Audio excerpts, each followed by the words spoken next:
Bonsoir Sébastien Lecornu. Bonsoir. Enfin D'avoir accepté notre invitation ce soir. On était en direct, je ne pouvais pas accélérer. M'avoir invité.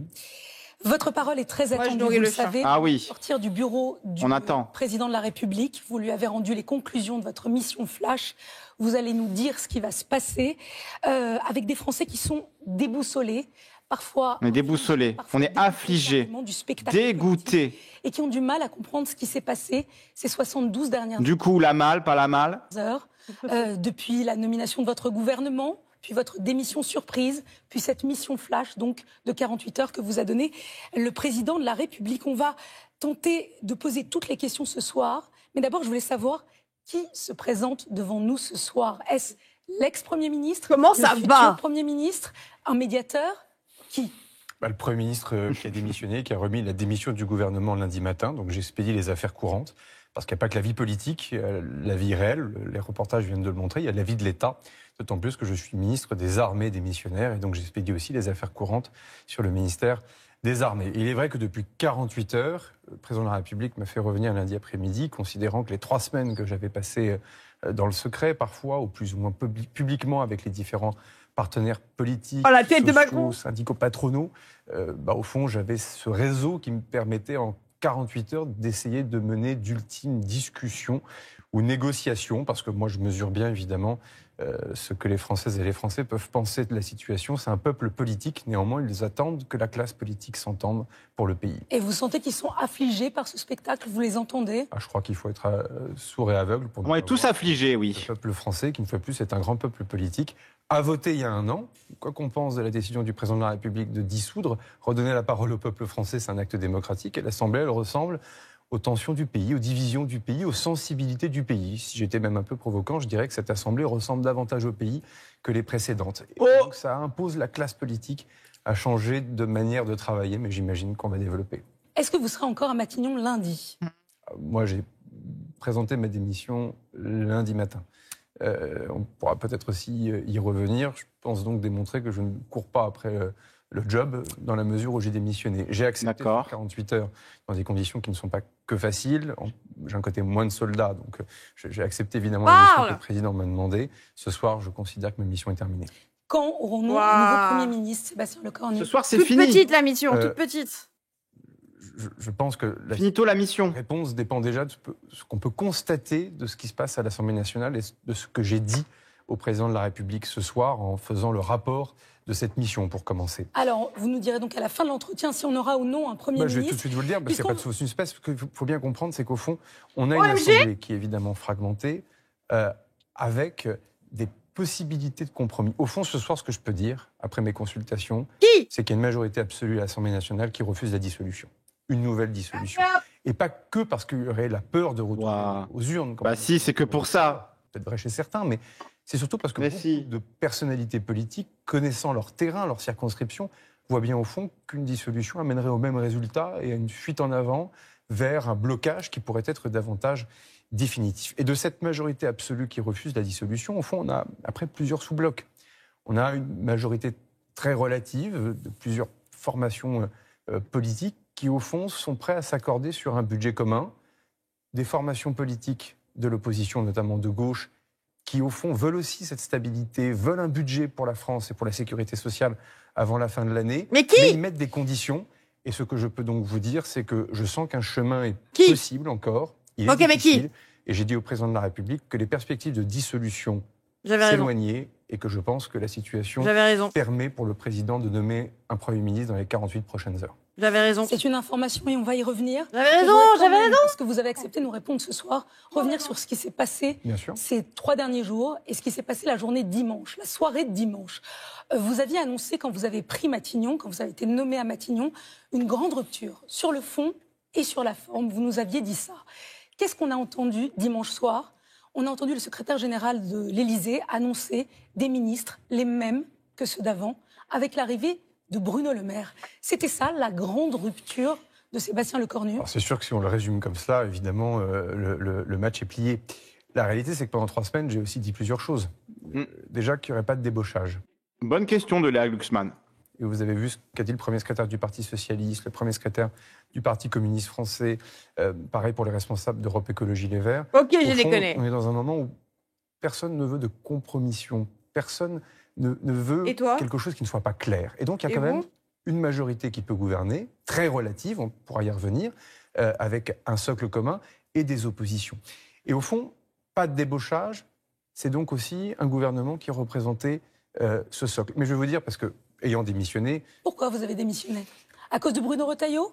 Parce que vous ne l'avez pas prévenu? Parce qu'il y a eu une question de confiance que vous n'aviez pas prévenu que Bruno Le Maire revenait au gouvernement? La parole est assez libre ce soir.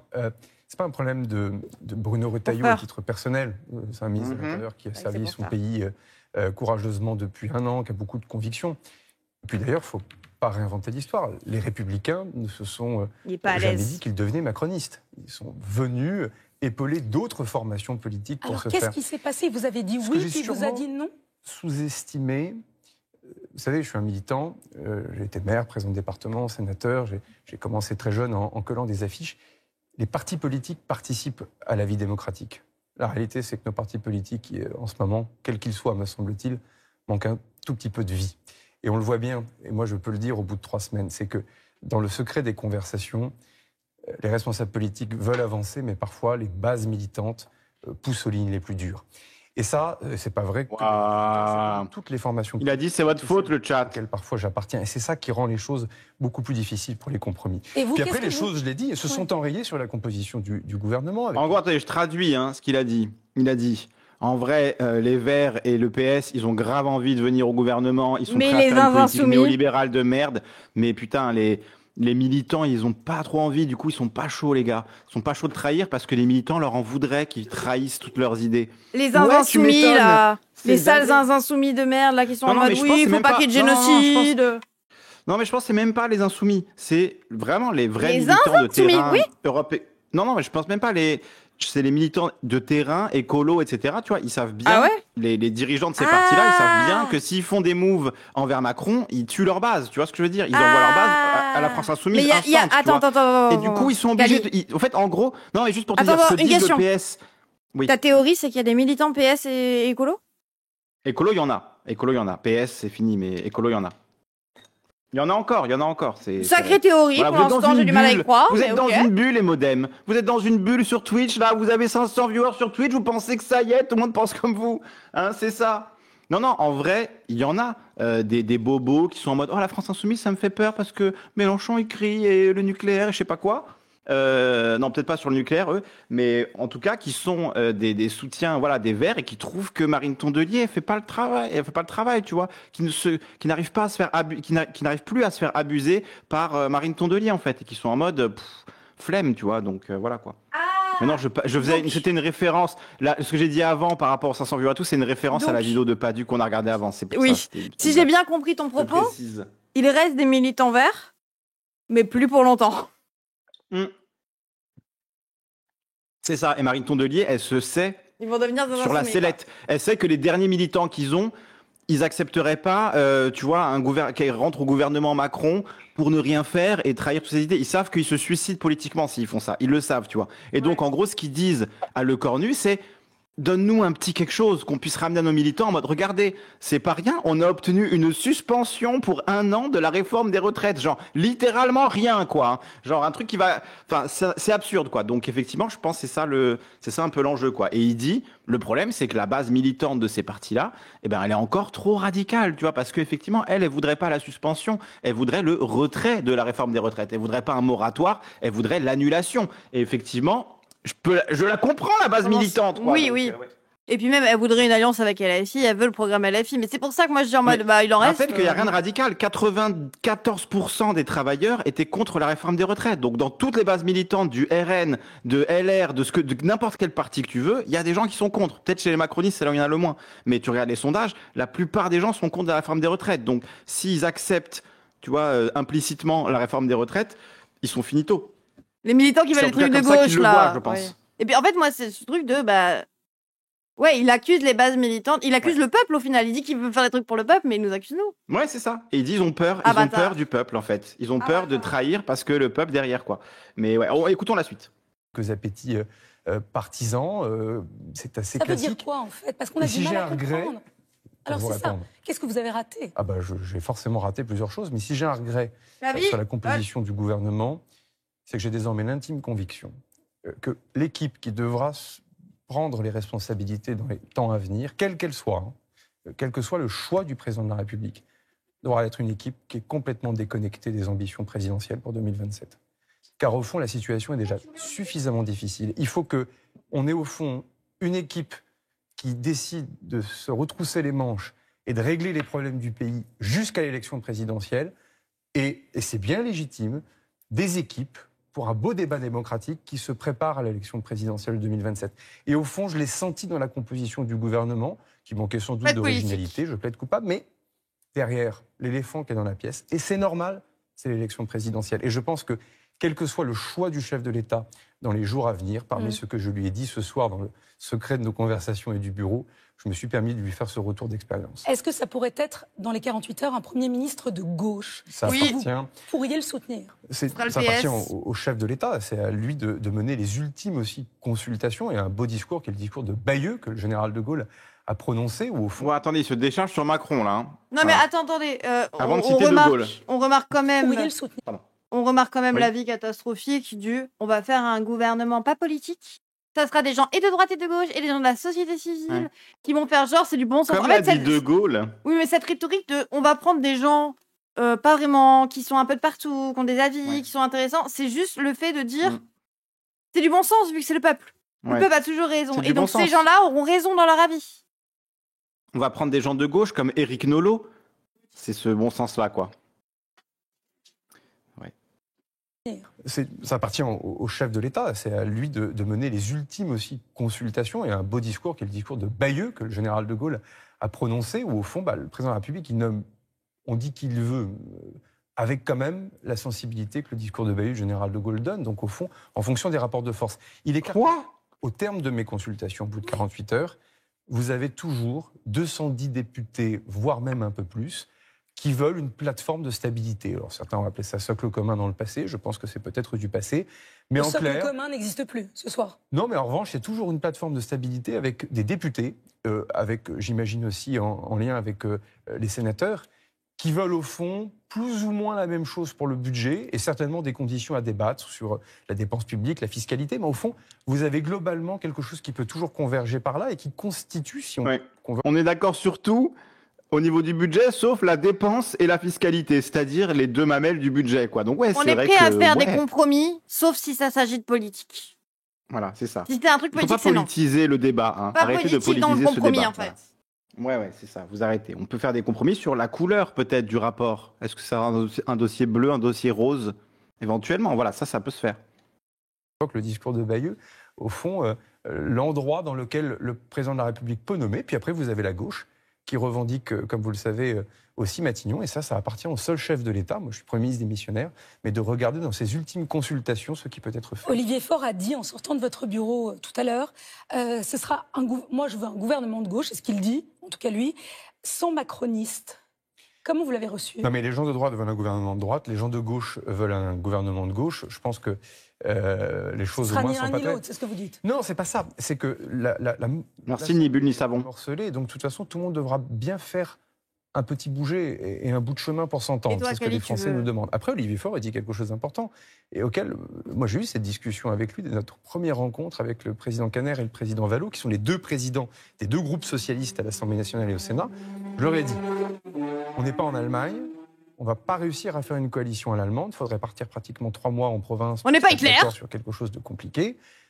Est-ce qu'on est capable de faire quelque chose en commun jusqu'à fin décembre? Et d'un commun accord, nous nous sommes dit non. Attendez, juste, pourquoi il faudrait forcément qu'ils aillent en province pour faire un truc, pour faire une coalition? C'est bizarre. Si on était en Allemagne, on irait en province. Parce que c'est le peuple. Et en même temps, le peuple, il vient de la campagne. Moi, je pense surtout... Non, moi, je pense que c'est l'inverse. C'est qu'il y a trop de distractions à Paris. Genre, si on veut faire vraiment de la politique, on est obligé de se barrer 3 mois, s'enfermer dans une maison, là, insupportable. Donc non, enfin, on fait pas ça, quoi. Je pense que c'est plutôt comme ça qu'ils le pensent. C'est genre, si on reste à Paname, on n'arrivera à rien. On le voit bien, à l'Assemblée, ils sont bourrés tout le temps. Ils arrivent littéralement à rien, quoi. Donc, ouais. Non. Opposition. Ils vont déménager à Vichy. Non, je te jure. Vichy, ça irait plus vite. Non, je te jure, c'est leur fétichisation des gens de la campagne qui est ce truc de. C'est comme dire, oh là là, Barnier, c'est un mec des Vosges. C'est ce truc de la campagne. C'est la même chose que, oh là là, c'est des gens qui sont pas politiques, c'est la société civile. Ça vise à dire, Leur propos, c'est de dire c'est des gens vrais. C'est des gens, ils savent la réalité de la vie, quoi. Les vrais gens, exactement. Qui vont se rassembler entre eux, donc... Bah oui, mais on va aller en campagne pour voir des vrais gens. Être dans les vrais endroits des vrais gens. Oui, campagne, c'est gens simples pour eux. Mais du coup, ils vont pas le faire, donc ils s'en battent les couilles des vrais gens, ça veut dire. Oui. Il a dit, si on était en Allemagne, il faudrait faire ça, mais flemme. C'est ça qu'il a dit. Hein. Je mets la barre. Est-ce qu'on est capable de faire quelque chose en commun en Allemagne? On va pas réussir à faire une coalition à l'allemande. Il faudrait partir pratiquement 3 mois en province pour se mettre pratiquement 3 mois. Quelque chose de compliqué. Est-ce qu'on est capable de faire quelque chose en commun jusqu'à fin décembre? Et d'un commun accord, nous nous sommes dit non.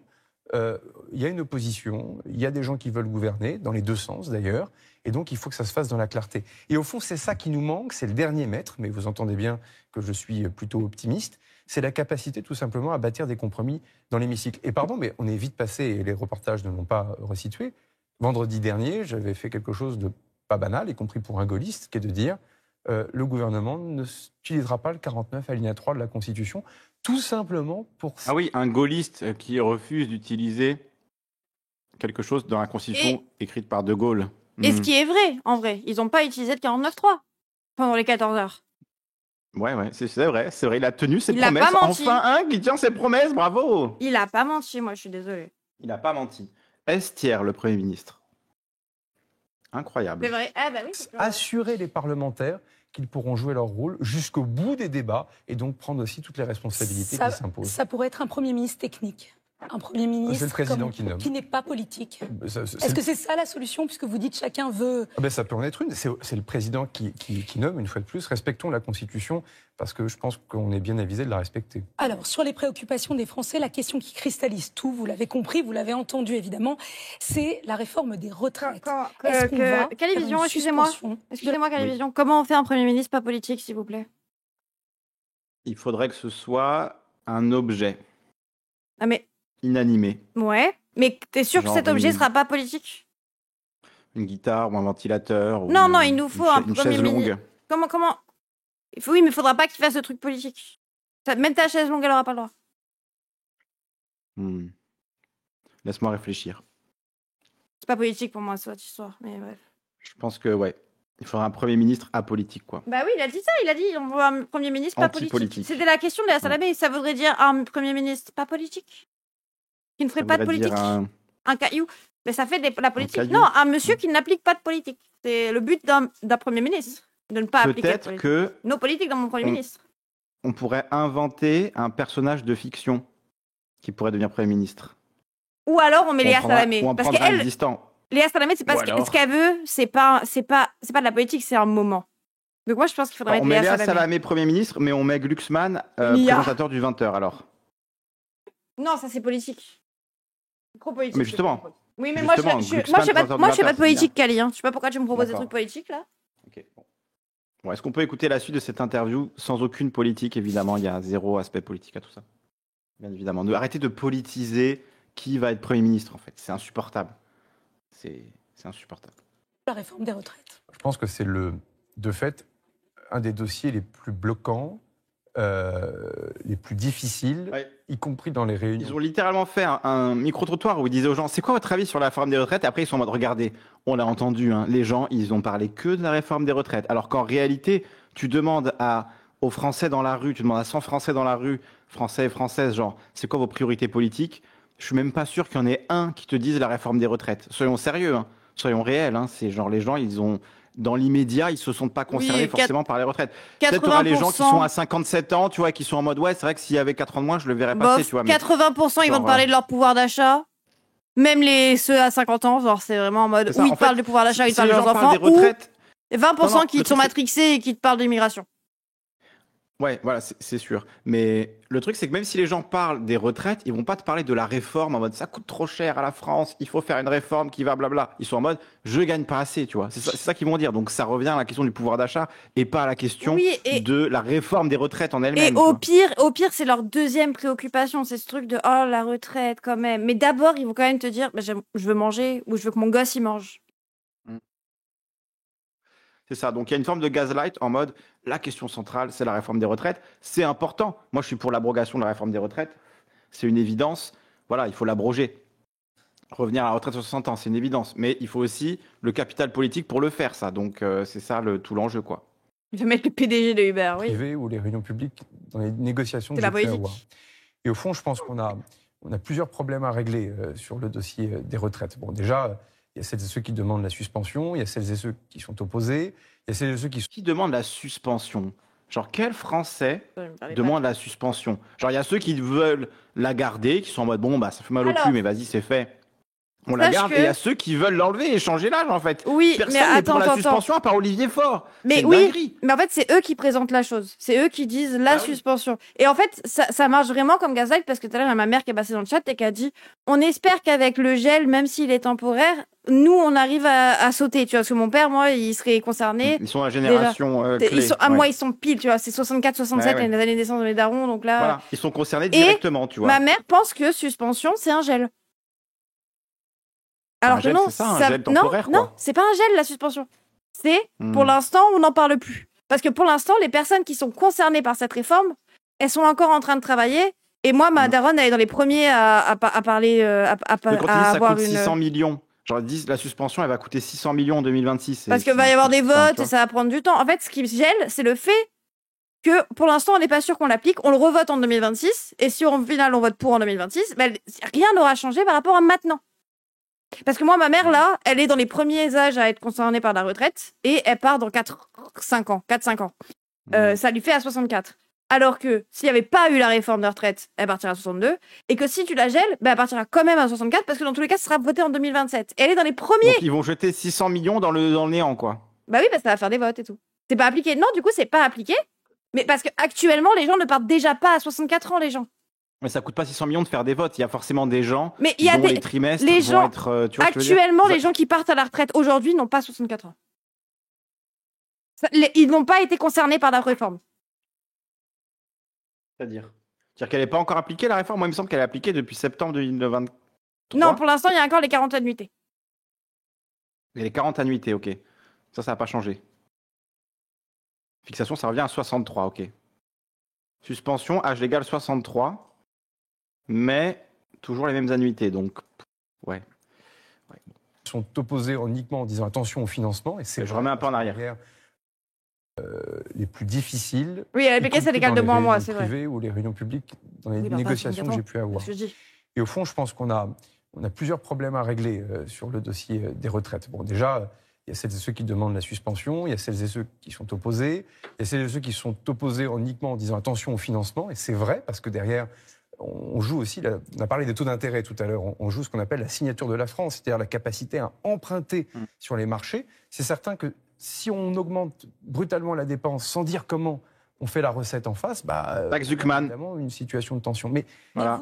Deux mots, taxe Zuckman. Putain, il y a mon chat qui m'a bougé depuis tout à l'heure. Attendez, oui, pardon, le chat, je me suis trompée. Oui, c'est progressif. Actuellement, il recule de mois en mois. Et pour l'instant, on est à 62 et 9 mois. Donc, on n'est toujours pas à 64 ans. C'est bien ce que je disais. Il part à 62 effectifs et 62, 9 mois. D'accord, je suis d'accord avec vous. 62, 69 mois, pardon, j'ai pas dit que j'avais 25 ans et demi. Mais il y a ce truc de, oui, pour l'instant...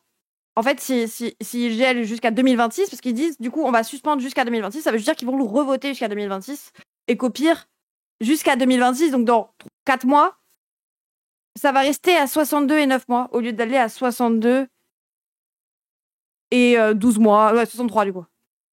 Oui, donc les gens auront économisé 3 mois. Donc en fait, ils espèrent séduire les personnes qui sont comme tes parents, genre à l'interstice du truc, et qui vont... Ouais. Donc, ils gèlent la progression. Oui, pour 3 mois. Sauf que, du coup, mes darons, ça ne les concernera pas. Enfin, genre, vos darons, ça ne les concernera pas non plus. Ça veut juste, oui, bon, pour l'instant, on va revoter, mais pour l'instant, on va rester à 62 et 9 mois. Ouais, d'accord. Au lieu de 63 piles. Oh là là, c'est vrai, pardon. C'est pas grand-chose, surtout. Ils vous baissent, exactement. C'est un scam, de toute façon, ouais. Voilà. Vous dites quoi? Je suis en train de vous répondre, c'est que la deuxième affaire dans le dossier des retraites, c'est qu'il ne peut pas dans un déni démographique. Cali, tu grésilles. Il faut équilibrer le régime. Moi, je suis très attaché à ce système par répartition. Si on se compare avec... Merci. Bon, faut quand même être sourd aussi pour ne pas entendre que vous avez des Français qui disent il y a une blessure démocratique. Alors, on pourrait dire non. Non. Ma collègue Elisabeth Borne Et Ami, quand elle On pourrait dire non. posé ses 49.3 sur la réforme des retraites, elle l'a fait dans un cadre constitutionnel qui était d'ailleurs entendu par Michel Debré dans la capacité de le faire. Mais peu importe, il s'est installé l'idée dans le pays qu'il n'y a pas eu de vote. Ce qui n'est pas complètement vrai. Mais j'ai envie de dire... Ce qui n'est pas complètement fou. Mais si, parce que l'engagement de la responsabilité du gouvernement est une forme de vote. Mais peu importe. Ils disent, il n'y a pas eu de vote, c'est pas complètement vrai. Alors Léa Salamé a raison de dire c'est pas complètement faux, parce qu'effectivement, dire c'est pas complètement vrai, ça veut dire que c'est quand même. T'as entendu sa douille? T'as entendu sa douille? Genre, il a dit on a engagé le gouvernement, c'est comme s'il y avait eu un vote, puisqu'il y aurait eu une censure s'ils n'étaient pas d'accord. Bah, il y a eu une censure, hein, pas plus tard qu'il y a 2 semaines, donc. Mais c'est surtout que ça marche pas. Oui, un 49.3, effectivement, t'as pas sauté direct, mais c'est pas pour autant qu'il y a eu un vote. Voilà, c'est tout. Oui. T'as pas l'impression qu'il arrive juste en mode main vide, full échec, à trouver quoi que ce soit à dire. Donc, on voit dans 48 heures. Ben, il s'est clairement déchargé sur Macron. Il a dit, moi, j'ai fini ma tâche, maintenant, c'est Macron. Il a dit, voilà, il nous reste les derniers mètres à faire. Il y a eu quelques bougées, mais bon, c'est exactement la même chose que ce qu'ils disent depuis des mois et des mois. Dès qu'ils doivent négocier un gouvernement, on entend les mêmes conneries. Et c'est juste, enfin, on sait bien ce que ça veut dire, quoi. Ça veut dire qu'ils vont galérer de malade pour trouver une coalition. Donc, clairement, je vois pas d'autre solution que la dissolution. La solution, c'est la dissolution, là, à ce stade. Hein. Voilà. J'en vois pas d'autre, hein, pour Macron. J'ai envie de vous dire, je ne suis pas venu pour faire du droit constitutionnel. J'étais maire de Vernon, je vois bien comment mes concitoyennes et mes concitoyens peuvent réagir. Des Françaises et des Français ont le sentiment que le débat ne s'est pas déroulé normalement, alors qu'il s'est déroulé normalement. Et donc moi, ce que je crois, de là où je suis pas là pour faire des annonces sur la retraite et pour cause, j'ai démissionné, mais donc j'expédie les affaires courantes. Mais je vais vous dire, à la fois c'est une source de blocage, regardez la fin du conclave, CFDT, CFTC, MEDEF, c'est une source de blocage au Parlement. On aura bien du mal à dire qu'il ne faut pas qu'il y ait un débat. Donc ce que vous nous dites ce soir... J'ai souvent considéré que le débat démocratique pour les retraites serait la prochaine présidentielle. Et il aura lieu, parce que de toutes les évidences, il faudra continuer à travailler sur la question des retraites à l'avenir. Certains diront capitalisation, d'autres diront système par points, d'autres diront retour en arrière. Là, tout de suite. Mais je vois bien que, en tout cas, je l'ai dit au président de la République, il faudra trouver un chemin pour que le débat ait lieu sur la réforme des retraites. Donc on ouvre le débat sur la réforme des retraites. Attention, je suis précis parce que c'est très important. Pendant 3 semaines de discussion, je n'ai pas ouvert le débat sur la suspension de la réforme des retraites. Ce qui me permet d'en parler d'autant plus facilement que je n'ai pas de leçon à recevoir sur le sujet, parce que justement la gauche m'a reproché d'être un peu rigide. Je dis juste que entre suspendre, et ce sera un nouveau gouvernement qui devra le décider, avec une méthodologie en lien avec l'Assemblée nationale et le Sénat, et dire circuler, il n'y a rien à voir, je pense que dans une démocratie et politique, l'Assemblée, le Sénat, et sociale avec les partenaires sociaux, vous aurez du mal à siffler en disant non, circuler, il n'y a rien à voir, c'est ma conviction en tout cas de citoyen, de Premier ministre sortant et d'élu local par ailleurs. On entend donc qu'on va rouvrir le débat. C'est une dinguerie, hein, je veux dire, c'est vraiment le stade final du macronisme, quoi. Mais c'est vraiment, ça fait pitié à voir, quoi. Parce que c'est vraiment, il n'y a rien. Genre, le mec a dit clarté, je sais pas combien de fois, genre, c'est clair. Mais c'est pas clair, là. Pourtant c'est pas clair. Bah si, il y a un truc qui est clair. Si, il faut un ministre pas politique. Et merci Oksana pour le rêve. C'est ça aussi, tu vois que ça veut dire, genre, c'est une dinguerie. Enfin, genre, clairement, il dit tout et rien. C'est le macronisme dans sa phase terminale de vide absolu, tu vois, il y a rien. Il y a littéralement rien. Genre, le mec dit il faut de la clarté, mais tout en étant confus as fuck. C'est genre, on comprend rien parce que après il a rien à dire. Hein. Il faut un cap clair, voilà. Cali veut un cap clair, les gens. Je sais pas si vous avez entendu. Il faut un cap clair, il faut un vide clair. Ah ouais, le vide est clair là. Cali demande un cap clair. C'est clair que. Ah ouais. Vendeur de ventilateur, oui c'est ça. Mais il te vend juste l'air, pas le ventilateur en fait. C'est un nouveau concept. C'est Au Parlement, sur les retraites, est-ce que vous avez dit au président de la République qu'il était d'accord ? Non, j'annonce pas l'ouverture d'un débat, j'ai démissionné. Ça sera au successeur et au nouveau gouvernement. Voilà, alors, le truc qui est clair, c'est qu'il se défausse. Maintenant, il est en mode, voilà, c'est... Hein, il est clair que, voilà, moi, j'ai plus rien à foutre là-dedans. Hein, donc, merci, au revoir. Hein, c'est vraiment ça. Hein. On sent que Macron a voulu l'envoyer au suicide et lui, il est en mode, hop, il esquive la guillotine à chaque fois. Il est en mode, non, oula, c'est chaud pour moi, là. Ouais. Allez, à ciao, les gars. C'est vraiment... Moi, je suis en vacances. Moi, j'ai fini. Hein. Là, je suis un petit dernier 20 heures. Et puis après, voilà. Hein. On m'aura vu 3 fois, quoi. Bah, écoutez. En tout cas, moi, au moins, j'ai pas créé de dette. Après, je vais en Provence. Merci, au revoir. Je vais en Provence, à la campagne. C'est ça. Je vais en province me ressourcer, comme De Gaulle. Original démissionnaire. De le dire. À Colombelle et de Mosquée. Non, précis. Le président je de la dis juste République, dans il mes est conclusions de ces 48 dernières heures. Il est d'accord pour ouvrir un débat. Mais c'est lui qui prendra ses responsabilités. Une fois de plus, moi je crois beaucoup à la Constitution. Quand vendredi matin, j'ai dit je ne me savais pas du 49 alinéa 3, c'est une prérogative du Premier ministre. Nommer un Premier ministre, engager justement les réflexions et discussions avec un... Ça sent la fin de la 5e. Ben ouais, elle met du temps à crever la 5e quand même. Hein. Ça fait je sais pas combien d'années qu'il faudrait la canner celle-là, mais effectivement la 5e là, on n'en peut plus. Hein. On n'en peut plus. Mettez-nous un RIC, mettez-nous des mandats courts, non renouvelables, avec les contrôles, genre qu'on change totalement de système en fait. Ça va pas du tout. Il y a rien qui va là. C'est une catastrophe. C'est tellement chiant le fait de tout centraliser en une personne. Et puis ça donne les dérives qu'on a aujourd'hui. Ça donne les dérives qu'on a aujourd'hui où tu dois choisir la personne, peu importe s'ils ont le même programme ou pas, ça veut faire des unions. Enfin, ça n'a plus aucun sens en fait. Ouais, c'est juste que des questions de personnes et du coup les idées, on sait même plus, tu vois, genre dès que tu as une idée économique un peu différente, on te dit que le système va s'effondrer alors que tout ce qu'ils font eux mène le système à l'effondrement selon leurs propres aveux, tu vois. Donc peut-être que c'est à vous d'arrêter de faire de la merde, hein, vous les macronistes, les centristes néolibéraux, etc. Ça suffit en fait, vous avez pourri le pays depuis 20 ans que vous êtes aux manettes. Ça suffit, stop. Maintenant, on essaie autre chose en fait. C'est quand même une dinguerie, tu vois, que les mêmes qui ont foutu la merde, 40 ans si tu veux, peu importe l'espace de temps que tu prends, mais moi je pensais depuis, tu vois, 2005, la trahison de 2005, pour moi c'est un bon point de départ de tout ça, tu vois, il y a vraiment eu un shift à ce moment-là. Après moi c'est parce que c'est ma génération aussi, tu vois, j'avais 17 piges, je vois les gens, moi je pouvais pas voter, j'étais trop jeune. Le premier truc que j'ai vu de ça, bon, en vrai, il y a eu Le Pen au second tour aussi en 2002, mais la trahison de 2005, c'était une dinguerie, c'était vraiment une dinguerie absolue. Le fait que les gens ont voté non sur des arguments sérieux, genre ils ont regardé la Constitution européenne. Pour rappel, pour les jeunes, peut-être qu'il y a des jeunes, ils ne voient pas de quoi ça parle. 2005, c'était un référendum, dernier référendum qui a eu lieu en France. D'ailleurs, il n'y en a jamais eu d'autres depuis. Le dernier référendum qui a eu lieu en France, c'est du coup pour la Constitution européenne.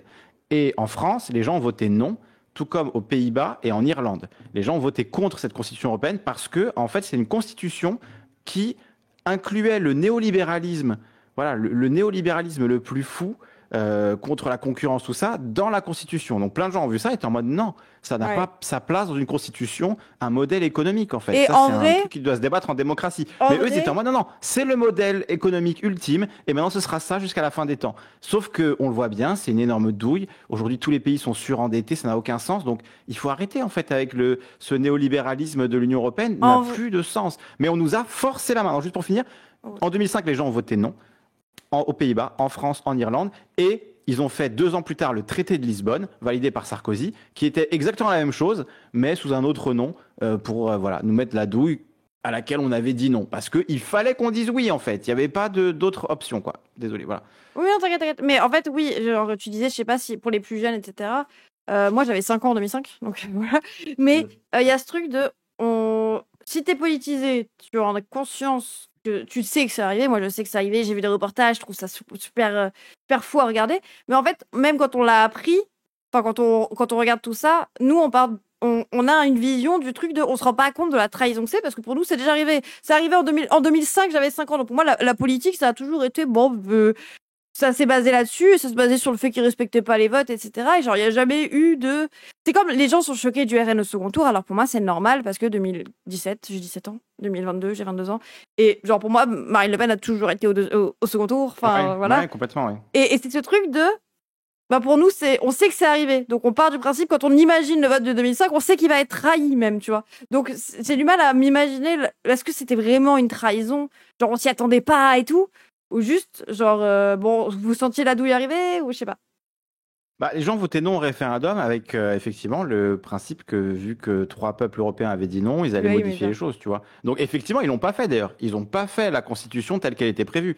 ils ont fait un nouveau truc sous un nouveau nom qui était exactement la même chose et qui était signé plus par les députés. Et du coup, effectivement, il n'y a pas eu de référendum sur ce texte-là, qui est exactement le même. Même Valéry Giscard d'Estaing l'avait reconnu, etc. Donc voilà quoi. C'était c'est un vrai scandale de se faire baiser sur ce référendum. Mais moi, je sais même pas c'est quoi un référendum. Je sais c'est quoi un référendum, tu vois, mais on n'en a pas vu. On en a, ouais, il n'y en a pas eu depuis. 5 ans, il n'y en a jamais eu. Quoi. Donc, moi, j'ai jamais pu voter un référendum de ma vie alors que je suis vieux. Quoi. Oui, dans ma tête, c'est limite le seul référendum qu'il y a eu depuis 2000. Et, enfin, je dois être un des seuls, mais genre, c'est un peu en mode, bon, on a essayé de faire des référendums, ça n'a pas marché parce qu'ils n'ont pas respecté fort, tu vois. Alors, je sais qu'il y en a eu d'autres, hein, mais...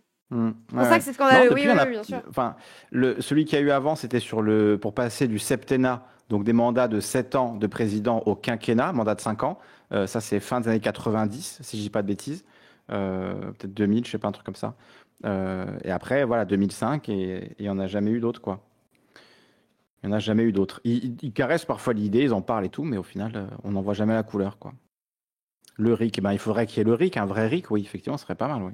Le seul avant, c'était Maastricht. Voilà, Maastricht, après, les gens votaient pour le coup, mais voilà, ils ont voté pour Maastricht, du coup, là, très bien. Mais quand ils votent non, là, ça va pas. Bon, vas-y, je sais pas pourquoi on a fait cette dérive sur 2005, mais revenons sur 2025.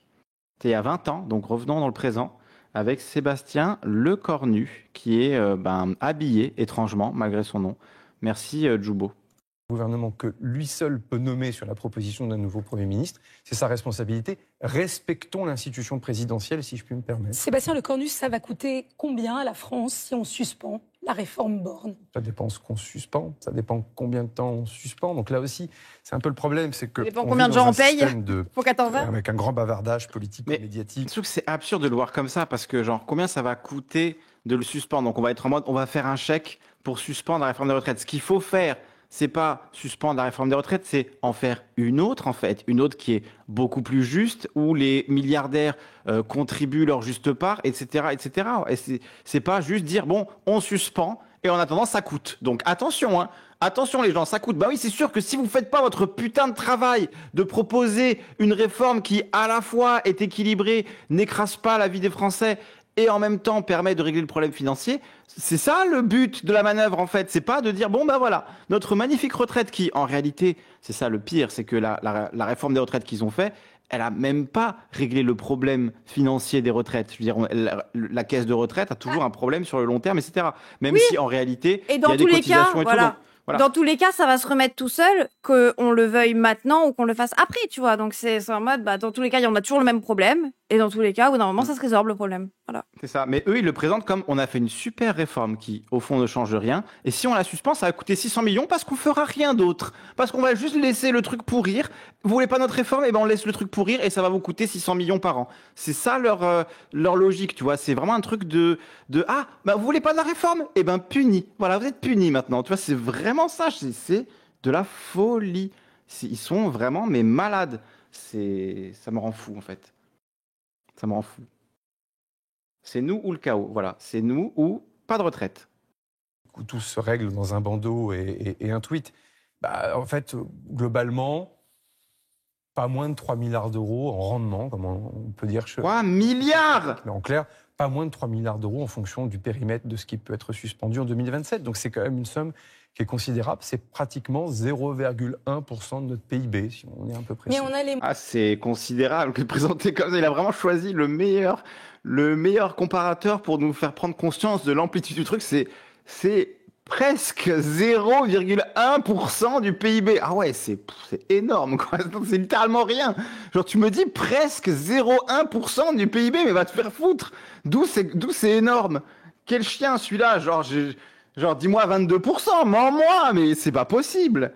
C'est pas possible. Moyen de ça, quand on cherche des milliards d'euros pour nos finances publiques, vous nous avez expliqué pendant 2 ans, la majorité, vous et la majorité, que c'était intouchable, que si on rouvrait le débat sur la réforme des retraites, eh bien, ce serait le chaos, qu'on emprunterait très cher ou qu'on n'en prêterait plus. Après, soyons précis. Dire que l'on veut suspendre et ouvrir le débat, je ne suis pas en train de le confisquer, j'ai démissionné une fois de plus. Je dis juste que les forces de gauche m'ont dit, les forces syndicales m'ont dit, c'est quand même bizarre de dire il n'y a pas de débat. Et ça, c'est ce que je suis venu dire. Et je vais vous dire une chose, de toute façon. D'accord. Même si c'est ce que je suis venu dire, c'est qu'il n'y aura pas de débat. Voilà, il n'y a pas de débat. On m'a dit, c'est bizarre, il n'y a pas de débat. Ben, je suis venu le dire. Il n'y a pas de débat. Tu comprends pas son propos. On n'organise pas de débat sur. Ce qui veut dire, non, il est en train de dire, mais non, il y a du débat, et les gens disent qu'il n'y a plus de débat, et même les syndicats se plaignent que les gens disent ça parce qu'on comprend pas pourquoi ils disent ça. Il y a eu du débat. Bah, ils ont engagé la responsabilité de leur gouvernement, donc c'est comme s'ils avaient voté. Pas du tout. Mais c'est sur la rumeur. D'accord. Mais du coup, pourquoi ils le retirent pas du coup? Ah ben non, parce qu'à l'époque, d'Elisabeth Borne, mais bon, bref. Ouais. Vous entendez pas, Emo? Ah, peut-être t'es mute chez toi, peut-être. Je suis mute? Ou il n'y a que Info du Bus qui dit ça? Emo, non, gros débat, le 49.3.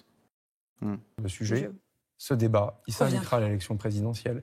Et je vais vous dire, les candidats à l'élection présidentielle. À l'élection présidentielle, au lieu de débattre des grands projets de société, on va devoir débattre pendant 1000 ans de leur putain de réforme de merde qui a servi à rien. Ça me rend fou, en fait. Ils sont le débat aura lieu en 2027. Encore une façon de faire rouler la balle, de faire rouler le truc, tu vois.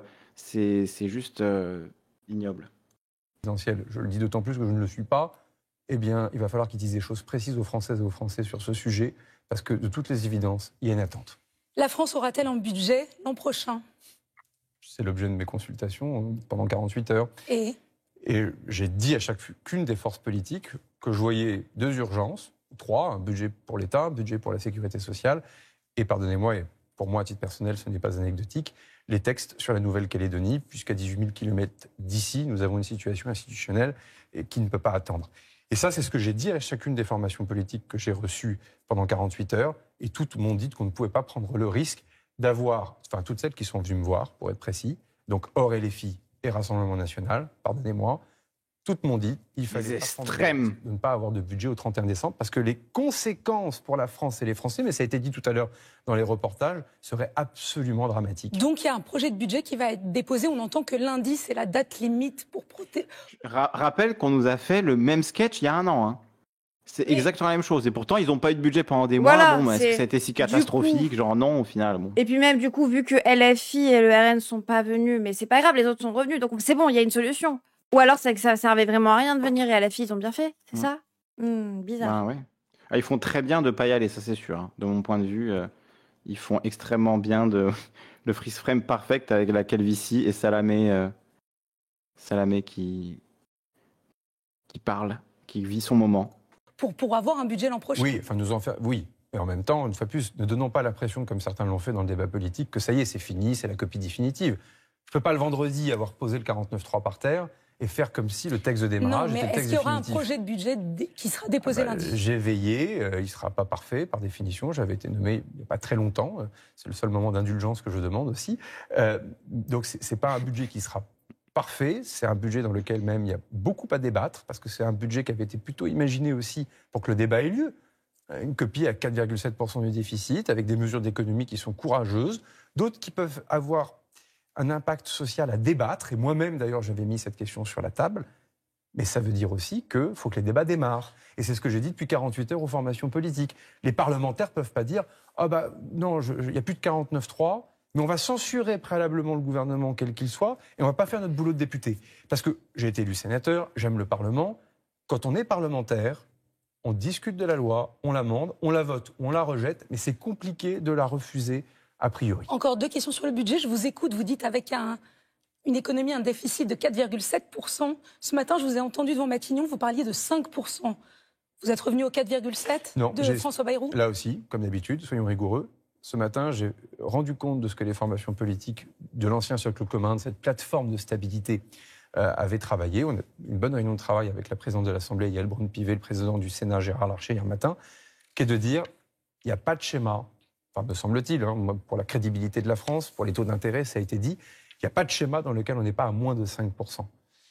Et je vais vous dire, l'urgence, personne n'en parle, mais celle-là, j'y veille, sous l'autorité du chef de l'État avec les ministres démissionnaires, c'est que cette année, on respecte bien les 5,4%. Parce que la crédibilité de la France est déjà de tenir parole pour l'année en cours. Et on va la respecter. On est je fais tout pour et je peux commencer à m'engager en ce début du mois d'octobre. Je ne sais pas ce qui va se passer en octobre, en novembre et en décembre, mais pour dire que la parole de la France sera honorée, c'est clé. Dans ce budget, il y aura des mesures sur la fiscalité des plus riches. Vous avez dit non à la taxe Zuckman, non à le retour de l'ISF. Est-ce qu'une taxe sur les holdings, est-ce que la remise en cause ou l'augmentation de la flat tax, est-ce que ce sera dans ce projet de budget? Mais je ne peux pas parler du projet de budget. J'ai démissionné. Il est tombé avec moi. Tu viens d'en parler. Oui, techniquement, mais il n'a pas été présenté en Conseil des ministres. Est-ce que vous souhaitez qu'il y ait des mesures? Non, juste, vraiment, on peut pas. Il vient d'en parler littéralement. Oui, c'est trop facile là. Un moment de rigueur là-dessus. Aucun budget, et c'est bien le problème. Aucun budget n'a été présenté dans un Conseil des ministres. C'est bien l'urgence. Et il y a un décalage. Il n'y a plus de ministres. Je vais répondre à vos questions, si vous voulez, sur la fiscalité, sur ce que je pense de tout ça. Mais le problème du moment, c'est qu'il faut que la crise politique se dénoue, qu'un gouvernement soit nommé, qu'un projet de budget pour la Sécu et pour le pays, pour l'État, soit... C'était ton travail, en fait. Tu avais littéralement que ça comme mission. Tu avais littéralement un boulot. C'était trouver un gouvernement. Tu n'as pas réussi, et maintenant tu viens sur le plateau dire « Écoutez, moi j'ai démissionné. Bah non, il faut un gouvernement. » Genre, c'est un truc de fou, en fait. En plus, c'est que lui-même te dit qu'il a convenu avec Macron et les forces politiques le fait de ne pas dissoudre l'Assemblée nationale. Mais il se rend compte que c'est impossible de faire un gouvernement. C'est du wishful thinking. Ils vont être obligés de dissoudre. Non, mais il se rend compte que c'est impossible de faire un gouvernement à cause de l'Assemblée nationale qui risque de censurer ou parce que de fait de l'Assemblée nationale, tu vois. Mais il est en mode... Il n'y a pas de majorité, il l'a dit, voilà. Par contre, on ne retourne pas aux urnes. C'est bon, pas de dissolution. Mais on ne peut pas le blâmer, il a démissionné quand même. Pardon, excusez-moi. Moi, je pense à la dissoudre, mais bon.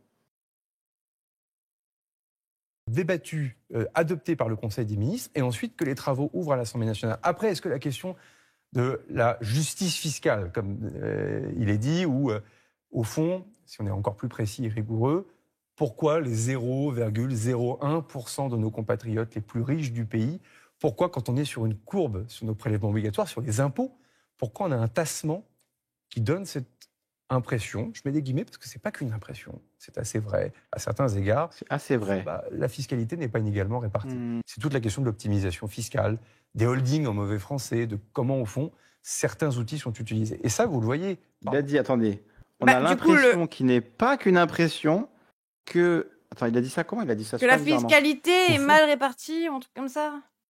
Sur nos prélèvements obligatoires, sur les impôts, pourquoi on a un tassement qui donne cette impression, je mets des guillemets parce que c'est pas qu'une impression. C'est pas qu'une impression. Vrai, à certains égards, qu'au fond, la fiscalité n'est pas inégalement répartie. C'est toute la question de l'optimisation fiscale. N'est pas inégalement répartie ou prise? Inégalement répartie. C'est super bizarre comme manière de le dire. N'est pas inégalement répartie. Alors qu'elle... Oh, waouh. Il panique, il fait pas exprès en vrai. On a l'impression qu'il nous manipule, mais il fait juste pas exprès. Il n'a pas l'habitude des plateaux, c'est sûr. Des holdings en mauvais français, de comment, au fond, certains outils sont utilisés. Et ça, vous le voyez, parle moins de Zucman aujourd'hui. Il suffit que je dise ça pour qu'à mon avis, beaucoup en reparlent, donc je fais attention à ce que je dis. Mais la réalité, c'est qu'en 3 semaines, on a tenté collectivement de montrer qu'il ne fallait pas faire n'importe quoi parfois sur la fiscalité parce que ça pouvait avoir un impact sur l'emploi, sur la croissance. Ça s'appelle l'outil professionnel, les entreprises. Et ça, moi, j'étais très clair dès le début, que néanmoins, on pouvait aussi avoir un débat sur la fiscalité au Parlement. Et c'est aussi pour ça que j'avais posé le 49.3 de côté pour permettre aux formations politiques de gauche d'avoir ce débat et aux formations politiques de droite, de centre-droit et du centre de dire attention à ce qu'on fait en matière de prélèvement obligatoire. Si des impôts augmentent, c'est ce que j'allais vous dire. Doivent diminuer. Donc en même temps, ça c'est un autre totem macroniste. Il n'y aura pas de hausse d'impôts ou s'il y en aura? Je pense que c'est un totem pour les Français, non? D'ailleurs, ça dépend lesquels. Moi, je veux bien augmenter les impôts des riches. C'est certain, on n'est pas contre de les augmenter. Hein. C'est la même chose que la douille de dire non, mais les impôts ont baissé pendant les 8 ans de Macronie. Tu vois, depuis que Macron est là, il a fait baisser les impôts. Oui, il a fait baisser les impôts en supprimant l'ISF. Hein. Oui, non, mais il a supprimé l'ISF, il a mis en place des trucs de flat tax, etc. Oui, effectivement, on paye moins d'impôts en général. Alors, merci Kevin Razi pour le raid, merci beaucoup. Les riches sont contents. Let's go, Choulouz, Kevin Les riches sont très heureux. Les riches ont eu de belles réductions d'impôts, effectivement. Allez, follow Kevin Razi. Du coup, quand il dit les Français, c'est un totem pour les Français, en fait, il dit c'est un totem pour les Français riches, quoi. Genre, les riches, ils toléreraient pas qu'on augmente leurs impôts. Donc, je crois que les Français riches, entre guillemets, n'aimeraient pas trop qu'on fasse ça. Donc, on va pas le faire.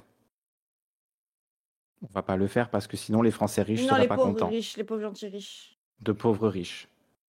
C'est 0,01% des plus riches. Quand vous avez des responsables de gauche qui disent « nous, on ne veut plus de l'ISF parce que ça taxe les petits riches », vous voyez quand même qu'il y a une petite révolution culturelle. Pas de nouvelle hausse d'impôts pour les riches. Qui dit ça à gauche? Qui a dit « on ne veut pas de l'ISF parce que ça taxe les petits riches » Fabien Roussel, non, je suis sûr que c'est Fabien Roussel. C'est obligé, c'est Fabien Roussel. C'est vrai que ça fait très Fabien Roussel comme phrase. C'est trop bizarre. Je sais pas, je suis plus. Enfin, ça sera. Je suis plus Premier ministre. Non, après, moi, j'avais imaginé, je l'ai dit publiquement, que je pense que si certains, enfin, pour que on ait la taxe Le Cornu, qui ressemble à quelque chose. Enfin, on est la France quand même. On est la France quand même. Certains impôts pouvaient augmenter, il faudra le justifier, mais que d'autres pouvaient diminuer. Typiquement, j'avais proposé une baisse d'un impôt de production. L'impôt de production, c'est un impôt sur les petites entreprises, notamment, qu'on appelle la CVAE. Et je souhaitais typiquement que la CVAE puisse baisser. Parce que vous êtes un patron de PME en ce moment, ça a été dit, quelle ambiance. Si vous n'envoyez pas un choc de confiance pour aller aussi, parce que plus personne ne parle de croissance, plus personne ne parle d'emploi, mais pardon, un des moyens de réduire quand même le déficit public, c'est quand même accessoirement d'augmenter notre capacité à produire de la richesse. Sébastien Lecornu, il y en a un que vous connaissez bien, qui a sa solution pour la sortie de crise. Il s'appelle Édouard Philippe. Il dit, c'est trop le chaos. Il faut maintenant une présidentielle anticipée. Il faut qu'Emmanuel Macron annonce qu'il partira plus tôt. Il n'a pas dit ça. Le pouvoir. Il n'a pas dit ça. Une présidentielle. Il a dit d'abord faut un budget. Il a dit d'abord faut un budget. Voilà, il a dit on fait un budget. Donc d'abord et après, on nous baisse en 2026. D'abord on baisse les pauvres et ensuite on voit. Oui, bien sûr. C'est Édouard Philippe. Attends. Mais donc c'est important de le considérer parce que moi je pense que si on a une impasse pour construire un budget qui soit voté, du coup ça veut dire que Macron ne démissionne pas. L'idée d'Édouard Philippe, c'est qu'il présente un budget par responsabilité et après il démissionne, ce bâtard. Voilà. Donc c'est ça le plan d'Édouard Philippe. Non, on adopte un budget. Il présente, c'est on adopte. Il a dit Macron, il faut qu'on trouve un budget, qu'on adopte ce budget et ensuite Macron démissionne. Une fois qu'on a le budget. Ouais, c'est ça, ouais. Donc tant tu que pas dis voté, une fois qu'il a le budget, pourquoi il démissionnerait, quoi. Donc ouais.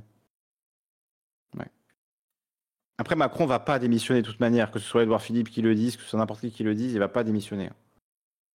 Oui, je sais. Ça n'arrivera pas. Mais c'est pour ça qu'il faut avant de démissionner. C'est pour ça qu'il faut bien préciser, parce que sinon après ils nous font passer Édouard Philippe comme oh là là, il a demandé la démission de Macron, non. Après, Édouard Philippe, je suis sûr qu'il kifferait qu'il y ait une présidentielle. Hein.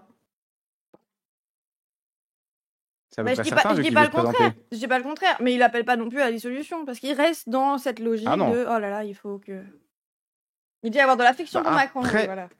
Le truc, c'est que la base de son analyse est juste le pays n'est plus gouvernable, Macron n'a plus le pouvoir, tu vois, ça c'est réel, mais c'est Macron qui est turbo d'élu et qui veut pas lâcher le pouvoir, c'est ça la réalité. Donc il essaie de lui dire diplomatiquement en mode bon voilà, finis cette année-là et puis après ça dégage, quoi, parce que c'est pas possible en fait. Le Cornu empêche la dissolution pour précipiter la démission de Macron voulue par Édouard Philippe et Le Cornu devient directeur de campagne de Philippe.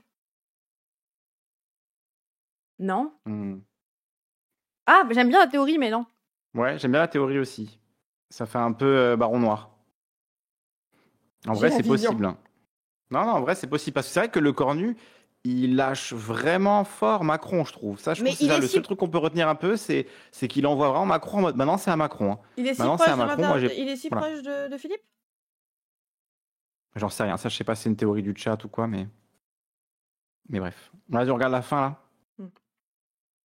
Anticiper plutôt pour sortir de cette crise et de ce bourbier où on est un peu ridicule devant devant le monde entier, en fait. Deux choses. Il ne dit pas que ça. Il dit qu'il faut d'abord que la France ait un budget. Et qu'Emmanuel Macron parte après le vote de ce budget. Oui, mais pardon de mes idées fixes, mais si on pense à son pays, on a un budget, une fois de plus, au 31 décembre, et chacun doit faire ce qu'il faut pour cela. Et j'ai tenté de faire ce que je pouvais encore ces 48 dernières heures. Ouais. Et ça, mais j'ai eu cette discussion avec Édouard Philippe, qui est mon ami par ailleurs, vous le savez. Ne faisons pas croire aux Français que c'est le président de la République qui vote le budget. Donc, quoi qu'il arrive, vous avez cette responsabilité qui pèse sur l'Assemblée nationale et le Sénat. Ensuite, si votre question... Vous ne me répondez pas sur Édouard Philippe. Si, je crois que je montre. Je parle peu, mais quand on me pose une question, j'y réponds. Je vais vous dire. Dans la théorie est validée. Représentative, quand on donne un mandat au chef de l'État, à un maire, à un député, à un conseiller départemental, je le suis, si on commence, dès qu'il y a un peu de tempête, à dire il faut s'en aller, je pense que si c'est vrai pour le président d'aujourd'hui, ça pèsera sur les futurs présidents et demain ça pèsera sur les maires, sur les députés. Et donc, on n'est pas d'accord, donc il faut s'en aller. Puis je rajoute un dernier élément, je suis toujours ministre en charge des armées. Je peux vous témoigner que ce n'est pas le moment de changer de président de la République parce que, par définition, la parole de la France à l'étranger Et heureusement, avec l'instabilité gouvernementale que nous connaissons depuis un an, le visage à l'étranger, c'est le président de la République. Et donc, cette stabilité, et je ne parle pas de sa personne, parce que vous connaissez la loyauté que j'ai pour sa personne, néanmoins, mais je parle moi de sa fonction. Et donc, cette institution présidentielle, elle doit être protégée et préservée. Édouard Philippe qui le lâche, Gabriel Attal qui le lâche également, ça s'appelle de la trahison. Non, mais moi je ne rentre pas là-dedans. En revanche, je vous le disais tout à l'heure, il y a des ambitions présidentielles, elles sont légitimes, il y a la vie politique. Et après, c'est ce que je disais, je pense que la démocratie représentative, elle doit être protégée et préservée. Comment il le vit, pardon, mais comment il le vit, le président de la République, de voir ces deux anciens premiers ministres qui le lâchent ainsi publiquement? Mais Léa, comment il va? Il ne faut pas sous-estimer. Comment il va? C'est exactement ça. Comment il va? Manu, comment il va ce soir? Est-ce qu'on peut lui envoyer un petit mot, un petit comment quelque chose vous qui lui allez ferait depuis plaisir, la rupture? une boîte de chocolat. Hein? Et vous, ça va comment, hein? Les enfants, ça va? Avec votre femme, ça va, ça se passe bien? Vous faites l'amour ou pas? Le journalisme de Léa Salamé, ouais. Surtout, la tension à l'international qu'il doit gérer en ce moment. Vous savez, mes 3 ans et demi à la défense... Il y a la tension à l'international, et c'est certain. De mes 3 ans et demi à la défense... Il y a le chaos en France. Je peux aussi vous dire quelque chose, c'est qu'en fait, nous ne sommes plus suffisamment puissants, malheureusement, depuis 20 ou 30 ans, pour qu'à l'international, la France soit autoportée. C'est-à-dire qu'au fond, on vienne nous chercher spontanément. Et ça, c'est une réflexion aussi pour l'avenir. Je le dis d'autant plus, une fois de plus, je ne suis pas candidat. C'est qu'au fond, le degré d'énergie et de prise de risque qu'un chef de l'État est prêt à prendre à l'international est absolument clé pour la parole de la France. OK, il y a la vie politique.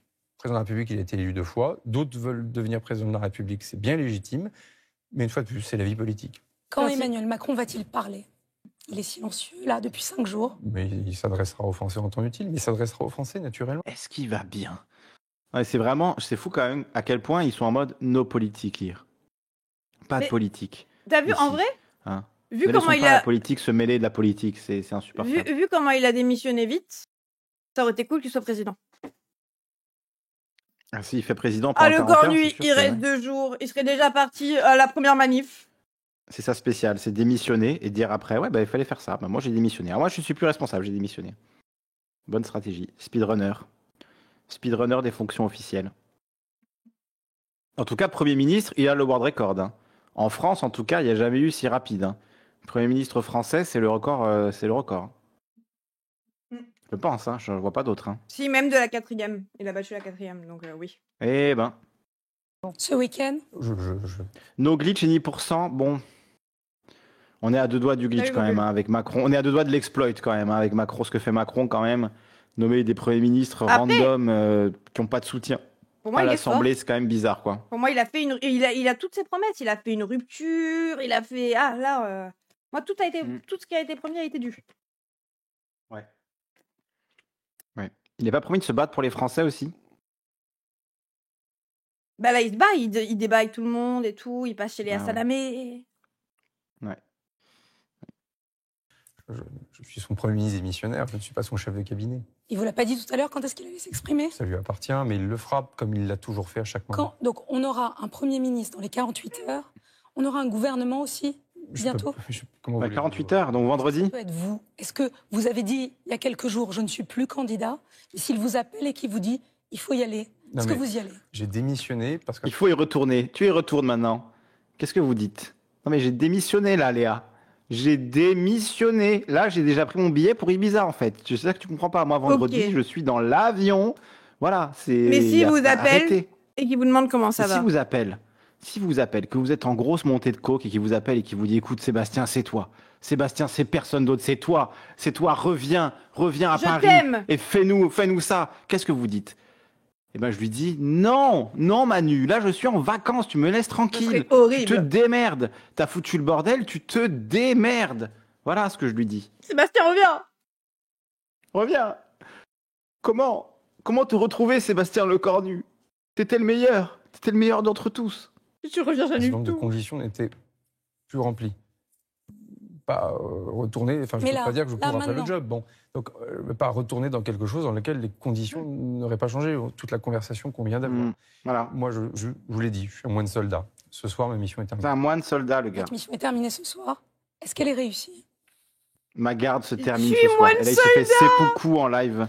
Je vous l'ai dit, je suis un moine soldat. Tu mettrais fin à ta vie en live. Ta mission arrive à son terme. Le moine soldat met fin à sa vie. Je pense pour mourir avec honneur.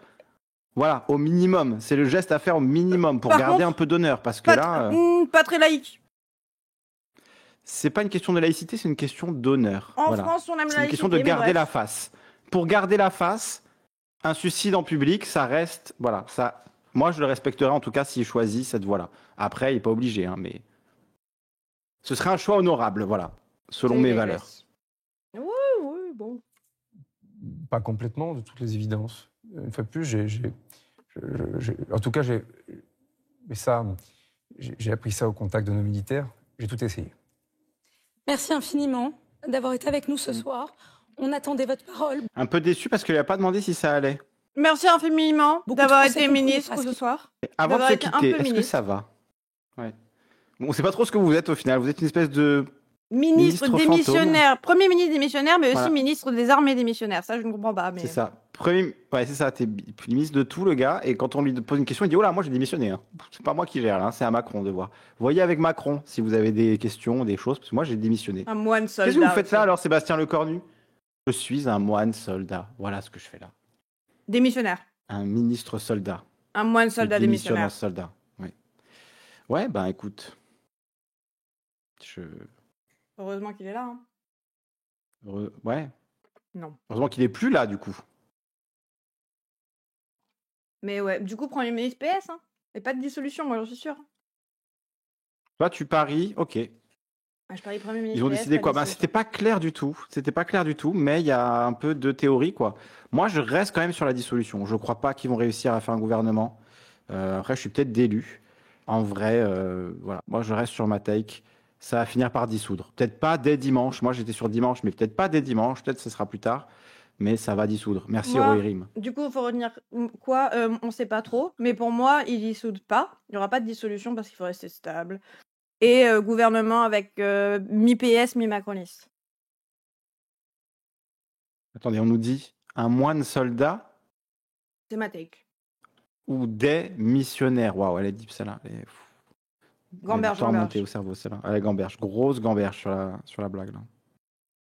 Ok. Bon, bah, ça reste intéressant. Je veux qu'il fasse un truc au plus vite. J'en ai marre d'attendre. Oui, c'est ça qui est chiant aussi dans cette période. C'est qu'on sait pas, quoi. Donc, long. toi, tu penses le PS va y aller, mais il serait avec qui? Genre, ce serait des PS et des macronistes qui gouvernent ensemble sur la suspension de... Non, mais ils leur ont donné leur petite balle qu'ils voulaient pour faire crari. Ils sont de gauche et ensuite, ils vont juste rien faire.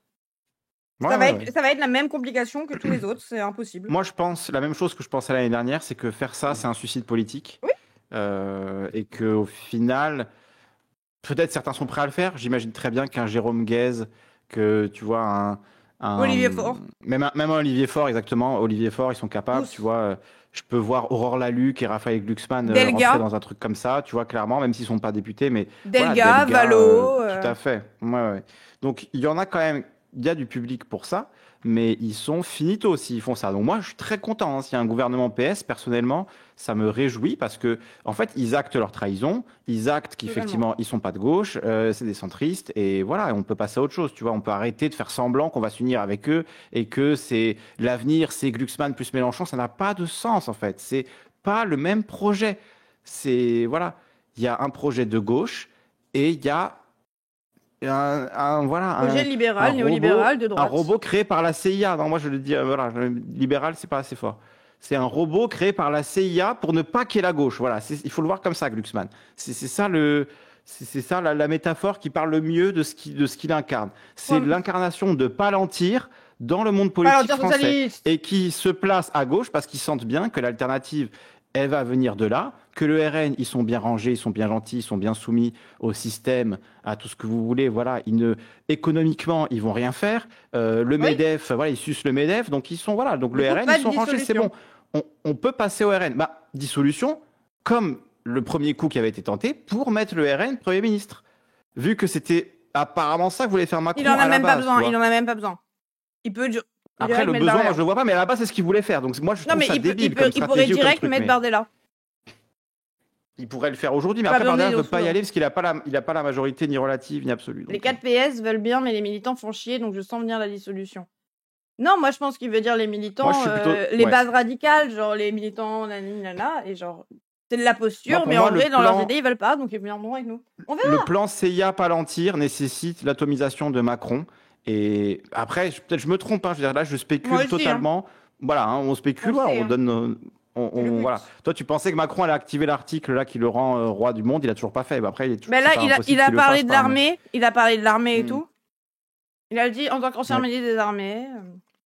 N'empêche, si on avait une figure à la Trump en France, ce serait une dinguerie, parce qu'il aurait activé cet article-là immédiatement. Ce que ne peut pas, à ma connaissance, faire le président américain de la même manière, quoi. Non.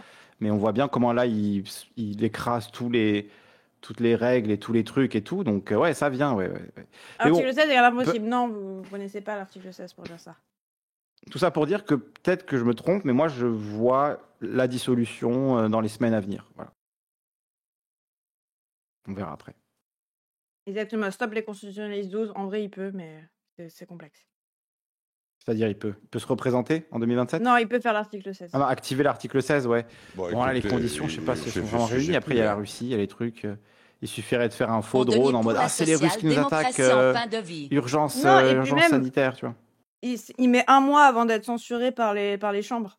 Et l'avis des chambres est consultatif. Donc il a même pas besoin d'avoir une vraie Palpatine.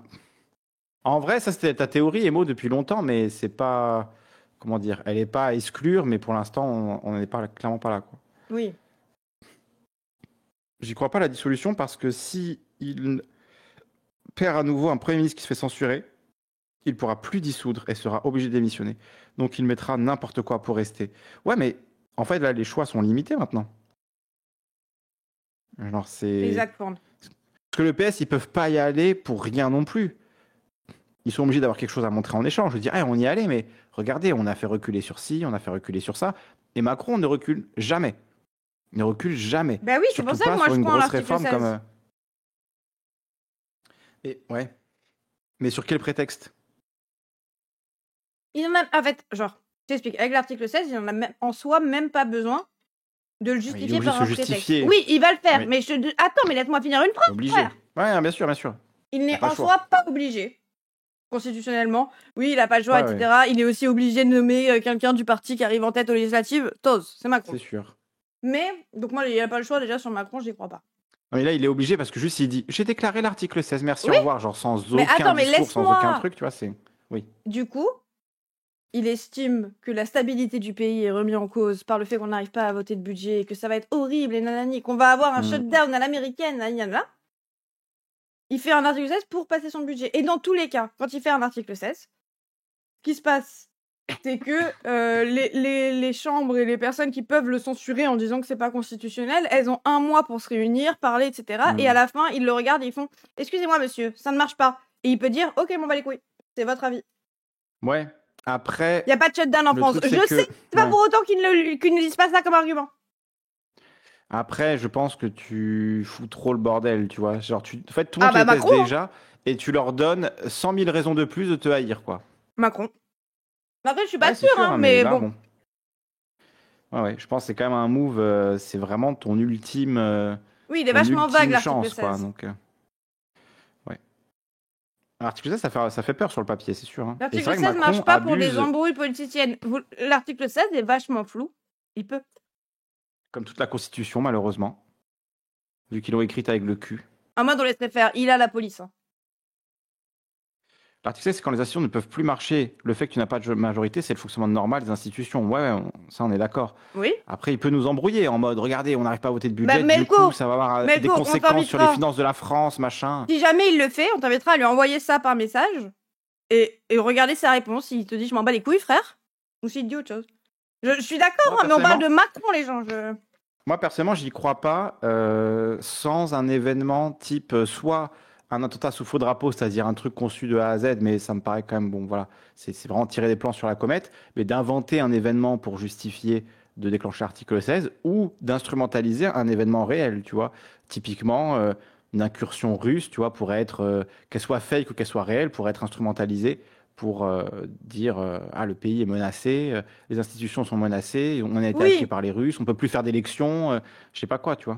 Le Cornu vient de dire qu'ils ont tout bien fait démocratiquement et qu'il y avait eu un vote démocratique sur les retraites. S'il y a une virgule dans le texte qui permet d'en faire un et de faire une dinguerie, il se gênera pas. Voilà, c'est pour ça que moi je suis un peu en mode oui, quand vous dites c'est pas possible, il peut pas, les gens il prendra toutes les virgules que vous avez pas vues. Il le fait déjà. Hein. J'ai pas dit que je suis sûr qu'il va lancer l'article 16, mais que c'est possible. Et quand vous dites non, c'est pas possible, ça reste possible. Non, moi je suis d'accord avec toi que c'est possible. Après, j'y crois vraiment extrêmement peu et je mettrais les chances que ça arrive à 1,2%, tu vois. Voilà. Ça énerverait les marchés. Contrairement à dissoudre l'Assemblée nationale, non. Contrairement à pas nommer de ministre pendant des mois, non. C'est vrai que peut-être qu'il a fait beaucoup de choses en sachant que ça allait énerver les marchés et qu'au final, bon. Ouais. Après, énerver les marchés, c'est vague, parce qu'au final, bon, c'est souvent un truc qu'on instrumentalise aussi pour dire ouais, regardez les marchés, le marché va penser ci, va dire ça, va faire ci, va faire ça. Bon, en général, c'est assez random. Hein. Et que les marchés se fondrent un peu, c'est pas non plus si mal que ça, parce que c'est un marché ultra, comment dire, il y a une inflation de malade des actifs boursiers. Dans le sens où il y a une inflation qui est carrément spéculative et qui fait qu'il y a une survalorisation des actifs boursiers et qu'un jour ils vont se péter la gueule. Là, avec l'IA, ce qui se passe en ce moment avec l'IA, ça va être une dinguerie. Quand la bulle IA va péter, ça va sans doute déclencher une crise monétaire mondiale, en tout cas sur tout l'Occident. C'est sûr et certain. Et t'inquiète pas, on a un ministre pour ça. Au fond, ça va faire mal, mais est-ce que c'est forcément une mauvaise chose, tu vois, que là, le délire de l'IA, il parle d'investir 100 000 milliards de dollars dans l'IA entre Meta, Google, OpenAI, tout ça, Musk, machin, 100 000 milliards. Genre, je sais pas si... Là, c'est n'importe quoi, en fait. Et quand on dit investir 100 000 milliards, ça veut dire créer des super serveurs de l'espace avec des ordinateurs par milliers, etc. Enfin, des trucs de malades. Ils ont déjà abandonné des projets qui coûtent des dizaines de millions juste parce que, en fait, la technologie a trop évolué, le projet ne sert plus à rien, on le laisse en plan et ils abandonnent littéralement un projet à 80 millions de dollars dans le désert, tu vois. C'est de la folie ce qu'ils sont en train de faire avec l'IA. Et donc, clairement, tout ce truc spéculatif autour de l'IA, il y a de grandes chances que ce soit la prochaine grosse crise économique qui fasse péter tous ces actifs boursiers surévalués, etc., etc. Et en plus, ils sont mauvais. Ça s'est vu avec Lucia. Je sais pas si tu avais vu l'IA de la France, l'IA gouvernementale, qui était une catastrophe, qui disait que de la merde. Ouais, c'est sûr. Bon, après, je parlais aux États-Unis là, surtout parce qu'en France, oui, on a investi 100 milliards, tu vois, mais par rapport à ce qu'investissent Amazon, Google, etc., c'est... Lucia, des articles sur les conséquences de l'éclatement de la bulle IA. En ce moment, ça en parle pas mal aux États-Unis là, de l'éclatement de la bulle IA. J'ai pas d'article comme ça à citer là. Ouais. Tu vas continuer à stream ou pas? Je sais à combien de stream? 3h48. Parce que moi là, je suis à 5h, je suis un peu fatiguée. Ouais, bah vas-y, envoie. Moi, je vais pas durer très longtemps. Je les renverrai à quelqu'un d'autre dans pas longtemps, mais vas-y, je reste encore un peu. J'ai envie de regarder la fin de la vidéo de Padu. Ça intéresse ça les bus, ça intéresse le bus ou pas? Oui, le bus, ça les intéresse. Parce qu'en fait, j'ai ce problème qu'il faut que je finisse les choses que j'ai commencées. Et là, on s'arrête au milieu et il y a une part de moi qui est en mode... Et c'est pour ça qu'il a jamais fini la Charlie Strap.